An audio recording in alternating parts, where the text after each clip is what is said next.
ګرانو کتونکو السلام علیکم.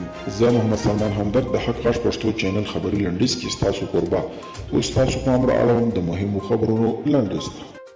د فارین افیرز په نامه نشریه وایي جو بایډن مخکې په خپله یوه لیکلې مقاله کې ویلي چې امریکا به د نړیوالو ترهګرو ټولو ډلو پر وړاندې مبارزې ته ادامه ورکوي، خو تر څنګ به یې خپلې بېپایه جګړې هم پای ته رسوي او له افغانستانه به خپل سرتیري وباسي.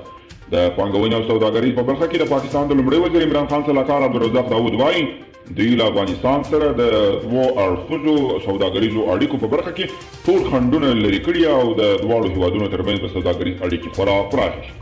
په نړۍ کې په کورونا وبا د اخته کسانو شمېر تر 50 میلیونه واوښت. د جان هپکینز پوهنتون د معلوماتو له مخې ځانګړی مثبتو پیښو شمېر تر 50 میلیونه اوښتی دی او دغه وبا د چټکې پراختیا په حال کې ده او چارواکي یې له سختو اندېښنو سره مخ کړي دي. جو بایډن د واک ترلاسه کولو لپاره ډله جوړه کړې، خو ټرمپ لا هم په خپله ماته نه مني او ټرمپ وایي د امریکا ټاکنې غلا شوي. د امریکا ولسمشر ډونالډ ټرمپ په خپلو تازه ټویټونو کې ویلي موږ په دې باور یو چې دا خلک غله دي، د لویو ښارونو سیستم فاسد دی، دا ټاکنې غلا شوي. د انګلیس نظر پوښتنې یوې معتبرې ادارې ویلي دا ښکاره غلا شوي ټاکنې وي.